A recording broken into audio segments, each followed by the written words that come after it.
I think we are live on YouTube now. David, can you confirm it? If yes, we can start. Yes, I can confirm. We are now live on YouTube. Takže já vás všechny vítám, přeju vám hezký večer a vítám Beu a Alexandru a Alexandra řekne pár slov. So Alexandra, please tell a few words. Hello everyone, good evening. I'm very happy for that we can spend this evening together. This is a special evening because we have a special guest here. It's a Bea from our legal department from Young Living. So welcome, Bea. You are more than welcome here in Czech and Slovakia team. Ahoj všem, přeju vám všem krásný, hezký večer, vítám vás a jsem moc ráda, že jsme se sešli. Je to velmi vzácná příležitost, kterou dnes máme, protože máme velmi milého hosta, kterým je Bea z právního oddělení firmy Young Living. Dobrý večer, Beo, vítejte. Thank you very much for welcoming me. It's always a joy to do presentations and meet everyone. I hope you will find this presentation very, very useful.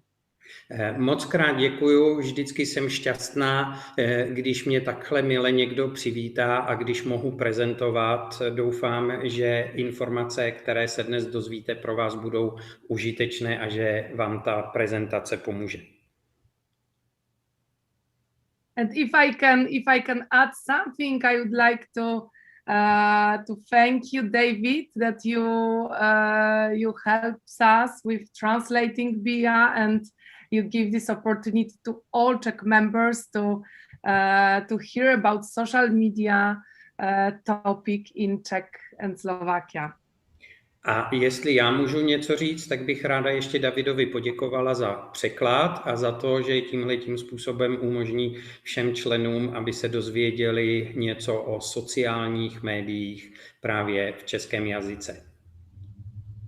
I would also like, before we start, I would also like to add that all these recordings will be available after that in YouTube channel and in Facebook group Czech and Slovakia Young Living Country Management. A já bych ještě ráda podotkla a zdůraznila, že po odvysílání tohoto setkání našeho budete mít možnost se na to podívat jak na YouTube, tak na Facebooku vlastně české a slovenské Young Living. So have a nice evening then. Tak vám všem přeju krásný večer. Right. So I will tell you today about social media. Now, I'm not talking from a marketing perspective. I'm talking more about from a legal perspective to help you to avoid any tricks and pitfalls there are out there. Já jsem si pro vás dneska připravila téma o sociálních médiích, ale nebudu vám povídat nějaké tipy a triky, ale spíše se na to podívám z toho úhlu pohledu právnického, jak to udělat tak, aby všechno bylo v pořádku. I can promise you it's nothing scary. It is actually very easy to understand. It is easy to follow, and once you know it, I can tell you, you will never ever make this mistake. A určitě se toho nebojte. V podstatě vám můžu slíbit, že je to velmi jednoduché. A když si zapamatujete těch pár pravidel, o která se podělíme, tak vlastně budete mít jistotu a nikdy neuděláte v tom chybu. So what I'm trying to tell you with this presentation is to understand the regulatory side of social media and how to stay safe as a young living business builder. A cílem té naší prezentace dnešní je to, abyste pochopili ty regulace, ta omezení sociálních médií a abyste dokázali sami sebe udržet bezpeční v pozici toho člověka, který vytváří obchod s Young Living. Now, what we discovered is you know, even if you study marketing, to take a course in marketing, these potential dangers or pitfalls are never mentioned because they focus really on how to present it and how to get the best out of marketing, which is not wrong, but you know, these things are important too to get. A důležité jsou takové ty základní informace, protože i když studujete marketing, tak tato potenciální nebezpečí na sociálních médiích jsou málo kdy zmiňována a přesto je to velmi důležité, aby to člověk věděl.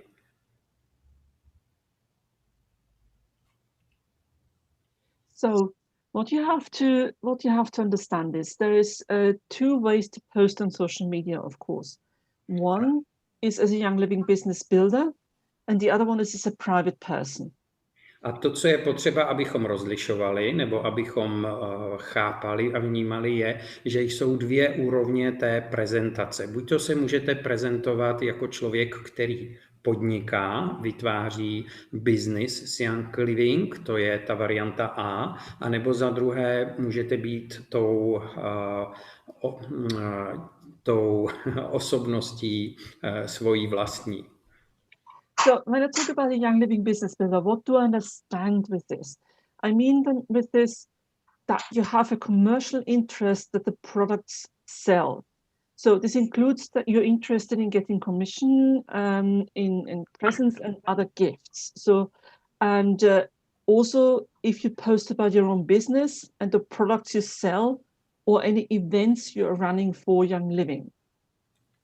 Co to znamená podnikat? Když podnikáte, tak samozřejmě děláte reklamu a když podnikáte, tak máte zájem na tom, abyste měli zisky. Buď to, abyste prodávali nějaké zboží, nebo abyste měli nějaké provize, nebo abyste mohli nějakým způsobem rozšiřovat informace o vašich výdělečných aktivitách. So if you're expecting any commercial interest out of a post, as you do as a young living business builder and distributor, this means your posts are seen by the regulator as advertisements. A tak když očekáváte nebo předpokládáte nebo si přejete nějaký finanční příjem a děláte nějakou upoutávku, nějaký post, tak to vnímáme jako reklamu.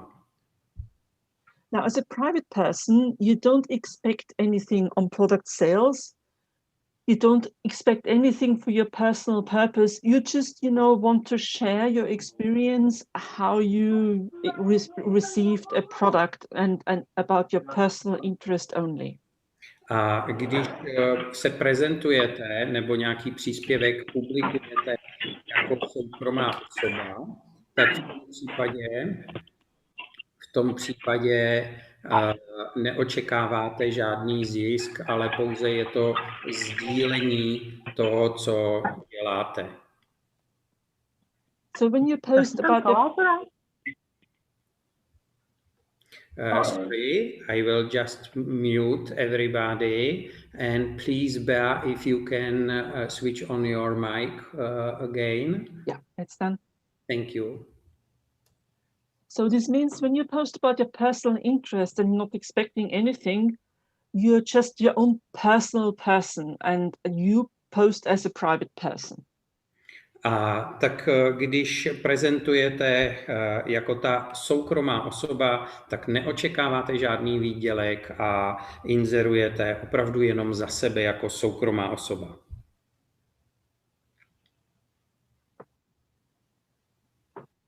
So why am I saying that? So when you post as a business builder, you automatically have to actually mark your post as an advertisement. This is what the regulator wants you to do. Tak proč vám to říkám? Protože je nesmírně důležité, abyste rozuměli tomu, že když postujete, když publikujete jako ten obchodník, tak je potřeba, abyste označili právě ten svůj příspěvek jako ten obchodní příspěvek. Now, the reason why you have to do that is not only in one regulation, it's in many. So it is in the Consumers' Rights Directive, the Unfair Commercial Contract, misleading comparative advertising, and so on. So it's a lot of directives and regulations of why you have to do that. A tak je tam celá řada těch důvodů, proč tohleto udělat. Now, the reason is to show the consumer or whoever is looking at your post that you have a financial interest, be it commission or sales or anything else, in the sale of a product. So this is why this is your post is then seen as an advertisement in the eye of the regulator. A tak je důležité, ten význam je v tom, aby ten návštěvník, ten, kdo si to přečte, tak aby jste mu jasně dali najevo, že očekáváte nebo že publikujete s tím, že na tom chcete vydělat, že chcete buď to získat něco, nějaké provize, nebo něco prodat, aby to bylo jasně čitelné pro všechny. So now, how can you do that? How can you mark your post as an advertisement? Now, there's several ways. Either is, hashtag ad or advert or advertising. So there's loads of examples here how you can do that. Or you can even say posted by Young Living Distributor and your number, including the Young Living Distributor logo. So the main thing is you have to make it obvious. It must be easily understood and easily seen that this is recognized as an advertisement. A tak způsobů, jakým to můžete udělat, je celá řada. Mohou být velmi jednoduché, můžete dát třeba hashtag a dát tam to ad jako advertisement nebo advert nebo advertising, nebo tam můžete dát to logo Young Living nezávislý distributor a k tomu můžete dát své zákaznické číslo, z čehož je naprosto jasné, že to je nějaké obchodní sdělení. Now, I bet you're going to ask me, do I have to do that with every single post, even if I just post on my timeline? A určitě se mě teď zeptáte, no a to musím tohleto udělat s každým jednotlivým příspěvkem, který postuju třeba na své osobní timeline? Now, the answer I have to give you this is yes, it is very advisable to do so, because you know how social media works. You can take a post and someone can just link it to his or her other post. And if your post, this one single one that is taken out of your group, of your timeline, is not marked as an advertisement and shows up somewhere else, then people who look at this on this other person, of course, don't know. So this is why it's advisable if you have a little logo or something at the end of or the beginning of each post that marks it as an advertisement. Já to velice doporučuji, je to velice doporučení hodné z toho důvodu, že vy víte, jak fungují sociální média, když někde něco postujete a někdo to sdílí a dostane se to vlastně někam úplně jinam, tak je vždycky potřeba, mělo by být úplně jasné, že se jedná o tento obchodní příspěvek. Takže vřele doporučuji, abyste buď to na začátku nebo na konci měli nějaké malé logo, a které označuje, že se jedná o tento druh příspěvku. Oops, that was a bit too quick. Yeah, we're going now to photos and copyright. A teďko se dostáváme k fotografiím a k autorským právům. So what is a copyright? Like copyright, is about, when you have a book or can be about poetry, articles, music, anything, and photos. And we will emphasize, of course, photos because this is many times used in social media. A tak co jsou to autorská práva? Autorská práva se týkají vždycky nějakého předmětu. Může to být kniha, může to být třeba poezie, může to být nějaká hudba, může to být nějaký film a samozřejmě na sociálních médiích jsou to především fotografie a tomu se hodně budeme věnovat. So the way the regulators explain copyright is it is a creation of a fixed form brought into this world. A tak, jak se vysvětlují ta autorská práva u těch fotografií, tak je to vlastně určitý kreativní způsob, kterým se něco dostává do toho světa.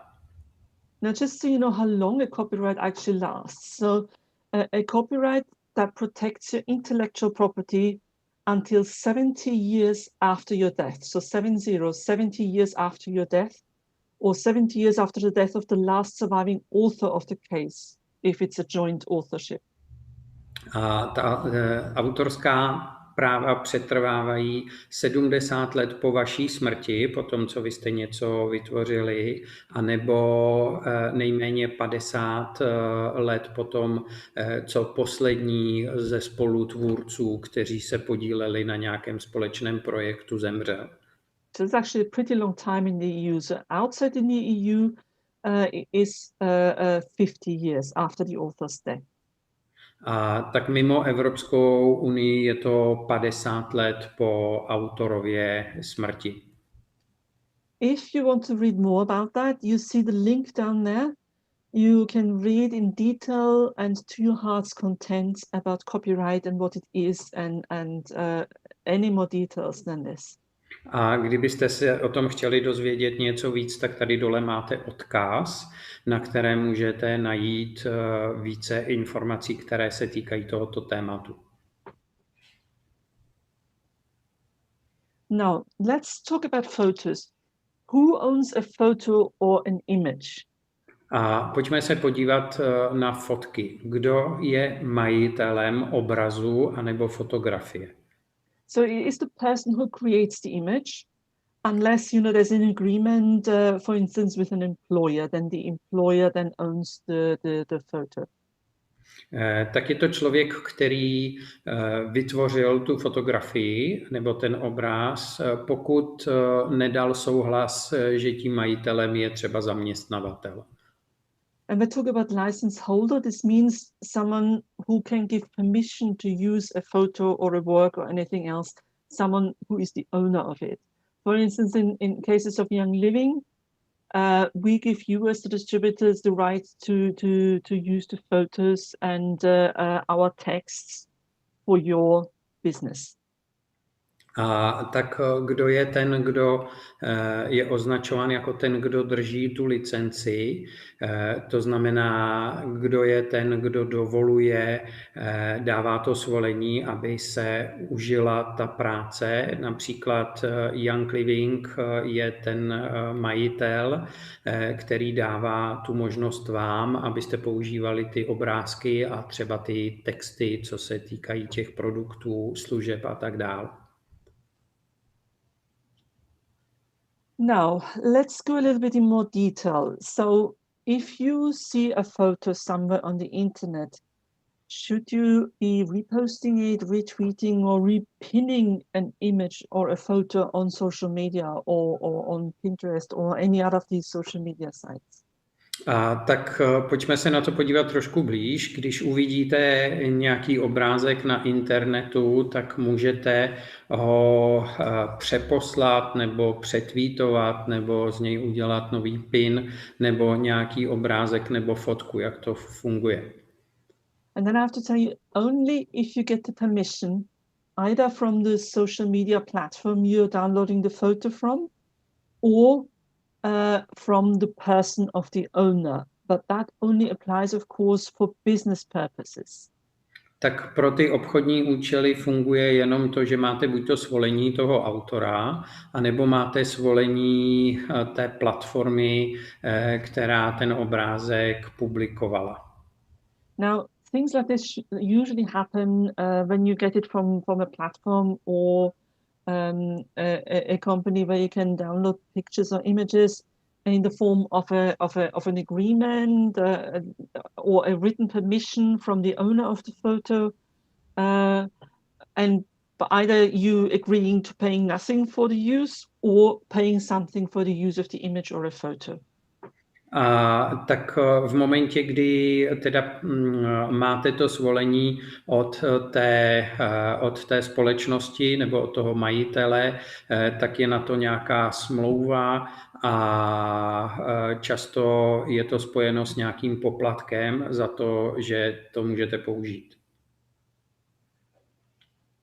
So I can tell you about a real life example that happened in Munich. Já vám můžu vás seznámit se skutečným příběhem, který se stal v Mnichově. So that even happened to a politician. So even they are not, even they can fall into this trap, really. A tak i vlastně politici mohou spadnout do téhleté pasti. The message of this whole thing is never share an image without the consent of the author. A tak vlastně to poselství toho je, abyste nikdy nezdíleli obrázek nebo fotku bez toho, aniž byste neměli to povolení toho autora. So what happened? This politician just shared 2 photos on his Facebook, and these 2 photos were originally uploaded by his colleagues. A co se stalo? Tenhle ten politik jenom sdílel ten příspěvek na svém Facebooku, který byl původně uveřejněn jeho 2 kolegy.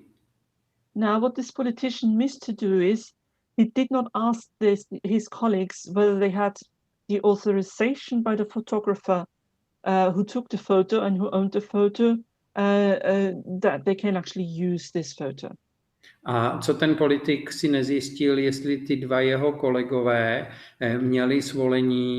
měli povolení od toho fotografa, který vytvořil ten obrázek.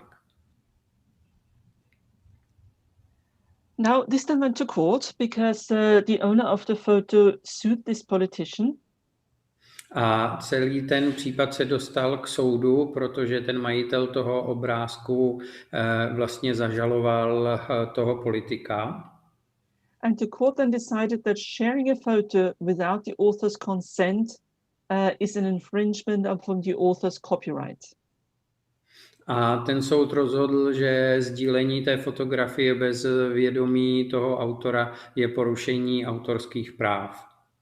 Now the reason and the explanation the court gave is as follows. A ten důvod, proč ten soud vynesl ten rozsudek, je následující. So the owner of the Facebook page, so this politician, when he takes the photo, he makes it visible and perceptible to everyone visiting his profile.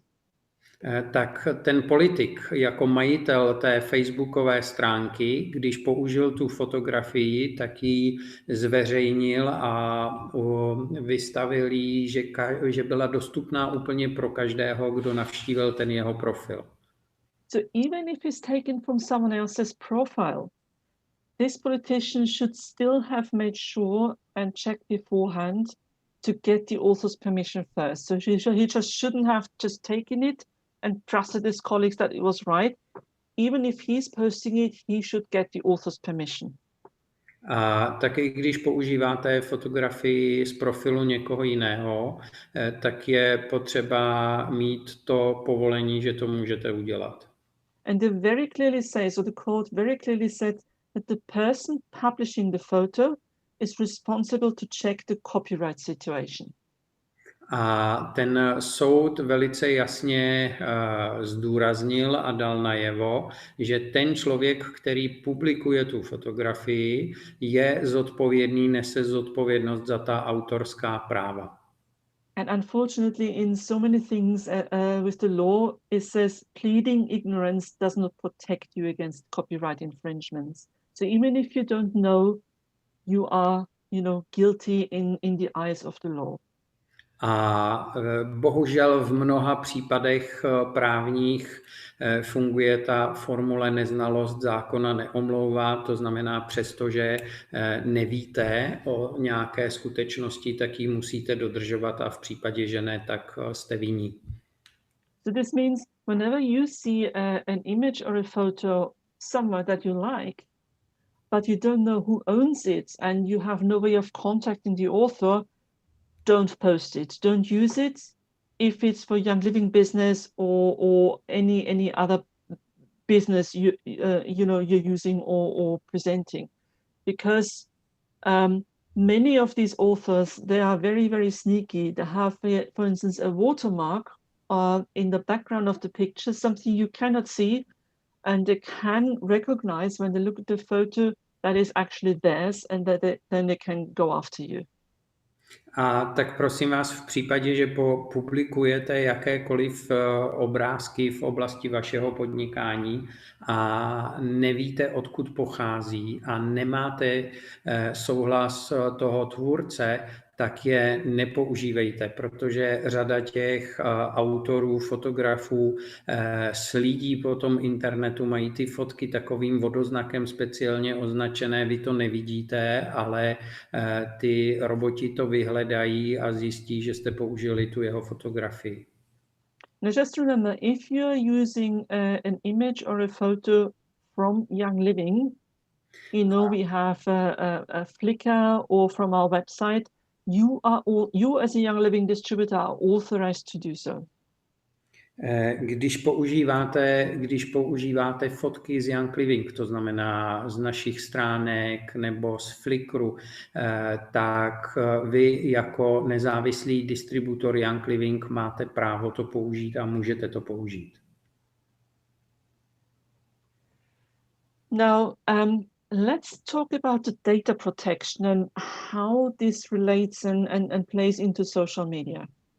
A pojďme se podívat na ochranu osobních údajů a jakým způsobem je toto zapojeno do oblasti sociálních médií. So, the data protection, sometimes when you take a photo and it's in a town, you have loads of people in the background you don't know, and you actually want the one person or maybe a few people in front. But of course, because it's a photo, it's a capture of one moment, there can be other people behind and in the background you don't know.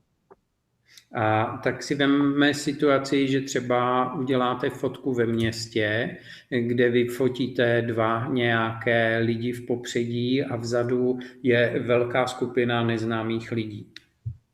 So if you're using then this photo for business purposes, you should actually make sure that the people in the background consent to that the photo is taken and they consent that their image is being used in this photo. A tak v případě, že byste chtěli použít takovou tu fotografii pro obchodní účely, tak byste se měli ujistit o tom, že ti lidé, kteří jsou v pozadí, takže s tím souhlasí. Now, because an image of a person is his or her personal data according to the data protection. Protože ten obrázek toho člověka, té osobnosti toho člověka je jeho vlastnictvím podle toho zákona o ochraně osobních údajů. So if you plan to post this photo without knowing the person, you shouldn't. Or you actually contact that person and get the permission that the picture is being posted. A tak nemůžete, nebo byste nemůžete použít tuhletu fotografii bez vědomí toho člověka, který tam je. To znamená, že od něj musíte mít svolení. Now, this is quite complicated because you have to get the consent of who that is, of when it was done and how. And, in regular intervals, say once a year or so, you have to ask him and if that is still okay. A to se stává velice komplikovaným, protože vy musíte mít ten souhlas, kde musíte mít uvedeno, kdy to bylo pořízeno, za jakých podmínek, jakým účelům a jak často se to bude publikovat, a to byste měli vždycky jednou nebo dvakrát za rok obnovit. Now, one thing is very clear. If you take a photo and, this is a person who just walked by, how are you going to contact the person? It's impossible. So the best way to do it really is, go to Photoshop and just blur this person out. Tak to téma je poměrně složité. Vy uděláte fotku a tam jde náhodný kolem jdoucí a vy toho člověka neznáte, neviděli jste ho, kde ho máte schánět. Tak v tom případě je ta odpověď asi jednoduchá. Běžte do Photoshopu a toho člověka prostě vygumujte.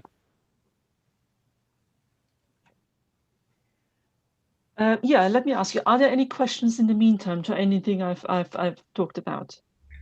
Tak teď během toho, jestli jsou nějaké dotazy, až potud, co jsme použili, je někdo, na co by se chtěl zeptat?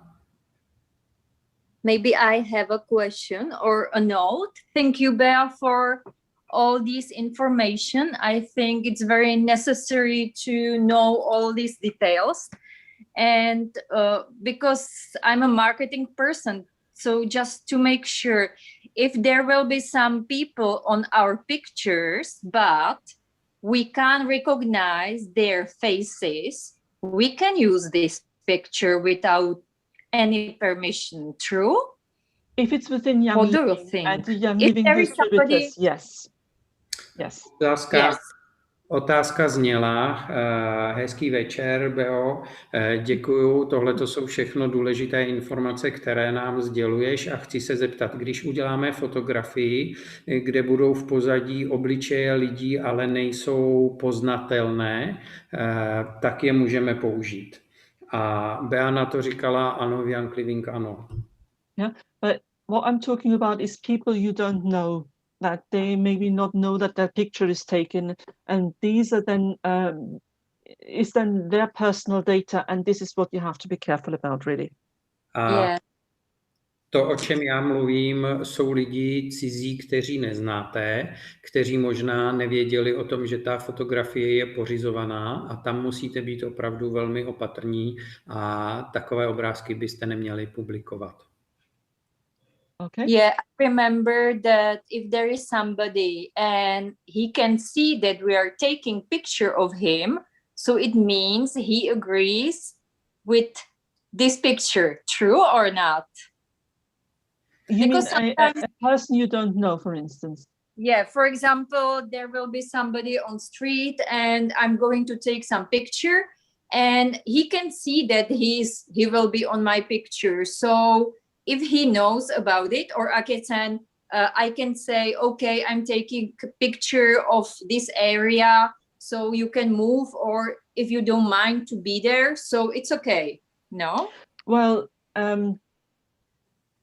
if you're going strictly according to the data protection, you should get his written consent. Yeah, true. Yeah. Otázka byla, jestli když pořizujete fotografii na ulici a ten člověk vidí, že to fotíte, tak jestli to není němé vyjádření souhlasu, protože kdyby tam nechtěl být, tak se třeba otočí, nebo když ho poprosíte. Ale Bea říká, že naprosto je to jednoznačné. Když je to cizí člověk na fotografii, máte mít jeho písemný souhlas. Now, mind you, there is a difference again if you take a picture for your personal photo album, or if you take a picture that you want to actually post as a Young Living distributor in your Young Living Facebook.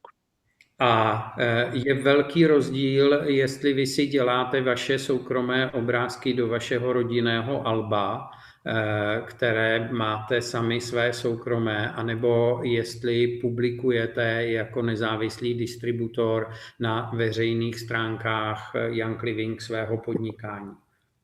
Okay. Right. And I have one more question. I'm very sorry, but No, I have some notes here already. You were talking about that we have to mark the commercial post if we want to post something where we want to sell premium starter kit or something. So when I want to do it, I've never say that, okay, you can buy it, but I just explain my own experience. Is it commercial post or not? Right. Now the question is, are you expecting a financial gain from it? Yeah. Otázka byla, You've given yourself the answer. Otázka byla, Wendy se ptala, když zveřejňuje nějakou fotku, třeba Premium Star Kit a povídá tam něco o tom, jak s tím pracuje nebo jak to na ní působí, jestli to označit jako ten komerční příspěvek. A Bea říká, ta odpověď je logicky jednoduchá. Jestli očekáváte nějaký příjem z toho postu, tak byste to měli označit. Okay. Thank you. Je to jasné? No worry. Ano, děkuju. Bea, can I have also one question? Sure. You have mentioned that Young Living is offering the pictures for Young Living members. And Yes. I would like to know exactly what are the sources. Is it also Facebook? Is it also Instagram? Is it Young Living webpage official? Is it Flickr with the albums? What are exact sources where we can load the official pictures from without having trouble or feeling that we have stolen some beautiful picture? You listed all of them, and if you add also the Young Living website to it, you can also use anything that's on there. And also Pinterest? If it's from Young Living corporate, then yes. If it is from a Young Living distributor, I would be a bit more careful. Pinterest is a special, shall I say, case or Yes. situation, because, you know, anyone can post on Pinterest. And Pinterest, they are saying, okay, if you post here, you have to swear to us that the photo you're posting here, that you have the authorization from the author. But Okay. if you don't, they're not checking it. So if anything happens, it is your fault and not Pinterest's fault. So if you then download a picture from Pinterest and the person who posted it hasn't checked it or doesn't have the permission, then again, like in this politician case I showed you, it would be then your fault. Okay, thank you very much. I will just translate. Já jsem se ještě ptal, které ty zdroje jsou legální pro používání fotografií Young Living, které jsou oprávněné. A Bea říkala, že jsou to všechny zdroje, které jsem jmenoval, které vytváří Young Living. To znamená oficiální stránky Young Living, Facebook Young Living, Instagram Young Living, všechno to, co vytváří Young Living, Flickr Young Living, kde jsou ty alba, to jsou všechno zdroje, které můžeme použít. S Pinterestem říkala, že je to otázka, protože na Pinterestu může publikovat příspěvek každý, kdo přísahá nebo tím, že tam publikuje, tak zároveň sděluje, že ten obrázek je legální. Ale nemusí to tak být ve všech případech a může se vám stát, že když tomu tak nebude, tak jste vy zodpovědní za to, že něco přepostujete z Pinterestu. Tak tohle to je důležitý. Thank you very much for making this clear. It is really crucially important for us. Moc krát děkuju za upřesnění. And guys, I have one more note regarding this topic, because Bea, you talk about the official Young Living social medias, and so, for example, there is a Instagram profile Young Living Europe. This one is official as well, I think. But when I check the pictures, so it's very common that this profile shares distributors' pictures, and they have the note or hashtag or ad who is the owner of this picture. So I would like just mention that we can't use pictures which are from somebody else. It's like the third part, and we have to check if this is official picture from Young Living or this is just a post from somebody else. And many Yes, people, it is they don't know it. advisable. So It is just advisable, yes. A Wendy ještě říká, že na Instagramu, na oficiálním Instagramu Young Living je spousta sdílených fotek, které nevytvořilo Young Living, ale jsou to fotky, obrázky, příspěvky nezávislých distributorů a ty jsou označené a v tom případě ty bychom neměli používat, protože je to majetek těch, kteří je vytvořili, ne firmy Young Living, která je pouze sdílí. Thank you. Okay, let's quickly talk about secret groups. Pojďme se podívat na ty skupiny. And again, here I have a real life example that happened to a MLM company called Choose Plus. A máme tady zase jeden případ klasický, opravdický, který se stal v jedné multilevelové firmě, která se jmenovala Juice Plus. So in Italy, there is the competition authority. It is called AGCM, and they have fined Choose Plus 1 million euros for deceptive marketing practices. V Itálii je nějaká komise, která se zabývá nekalou soutěží, která právě u tohoto řetězce vystavila milion eur pokutu pro nečestné obchodní praktiky. Let me tell you how this all happened. A pojďme se podívat na to, jak se to stalo. Now, distributors or business builders from Choose Plus, they had a secret group on Facebook. Tak ti distributoři nebo ti tvůrci té sítě z téhleté firmy měli tajnou nebo soukromou skupinu na Facebooku. And in this secret group, they thought they were safe and had a lot of examples of non-compliant claims, you know, like diabetes, and this helps against skin spots, flu, immunization, cystitis, weight loss, and all these kind of things where we tell you do not say that about Young Living products. A v téhleté soukromé uzavřené skupině sdíleli řadu témat a řadu informací, které se týkaly třeba léčebných účinků těch preparátů, co se týká třeba snižování váhy, co se týká třeba léčby a podpory imunity. Zkrátka ty informace, které u Young Living vám říkáme, abyste nikde nesdíleli. Now, this Italian regulator actually sent undercover agents to participate in this secret Facebook group. A tahleta autorita italská vlastně vytvořila takového tajného fiktivního člena, aby se stal součástí téhleté uzavřené skupiny. And there they discovered what I just said about, you know, all these non-compliant claims.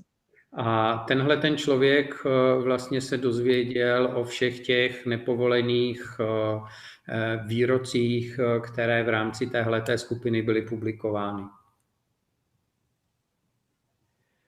Now, the regulator, of course, contacted Choose Plus, and they said, well, because it's a secret group, they have no knowledge of their distributor and what they're posting in this secret group.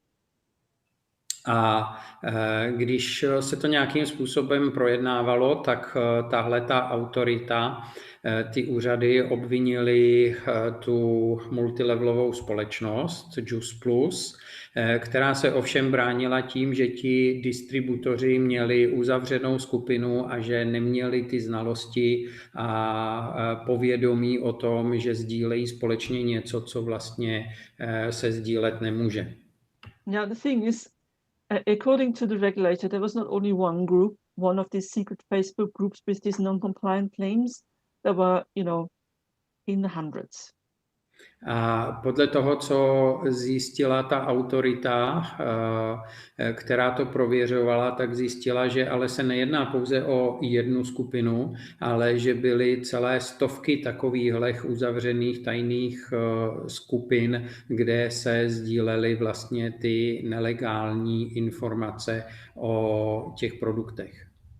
Now, just that's because they're a reputable company, of course, immediately contacted those distributor, those business builder, sorted it out with them, made sure that they removed and modified the posts so that they were, that they said exactly what the product is advertised for. So, for instance, the cosmetic products, that only cosmetic claims are done, as an example for them, yeah?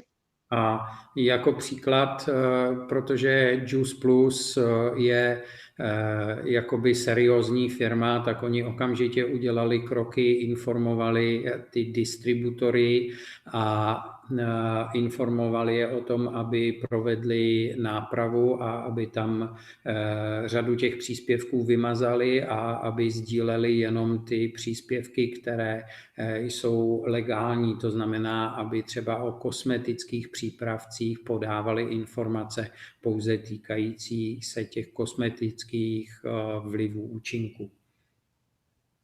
Now, the regulators, so HECM, acknowledged that, but said, no, this is not enough. This is, this resolution is not a conclusion we want to accept. A ta právní autorita, i když tohleto viděla, tak řekli, ale tohleto nestačí, my s tím nejsme spokojení, protože to, co se tady stalo, tak to jakoby hluboce porušilo ta pravidla. So the regulator said to Choose Plus, this is not enough. You are responsible what your business builders are posting, even if it's in secret groups. A ten výrok byl naprosto jasný, protože oni řekli té firmě Juice Plus, vy jste zodpovědní za to, co vaši distributoři postují v těch médiích, i když je to uzavřená skupina. So as a result, the regulator decided that Juice Plus has violated several articles of the Italian Consumer Code. Oni uznali jako Juice Plus vinný v nějakých asi 90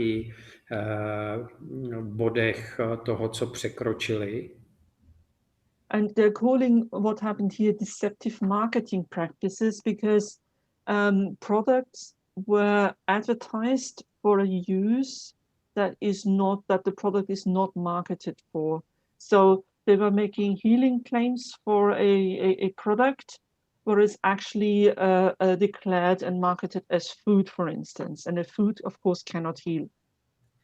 A opravdu to bylo označeno jako nekalé praktiky, protože ta prohlášení, která se týkaly těch produktů, tak nebyla v souladu s tím, k jakému účelu ty produkty jsou vyrobeny a k jakému účelu jsou prodávány. Například jako potraviny nebo potravinové doplňky byly uváděny jako prostředky na to, že léčí určitý typ onemocnění, což je nepřípustné.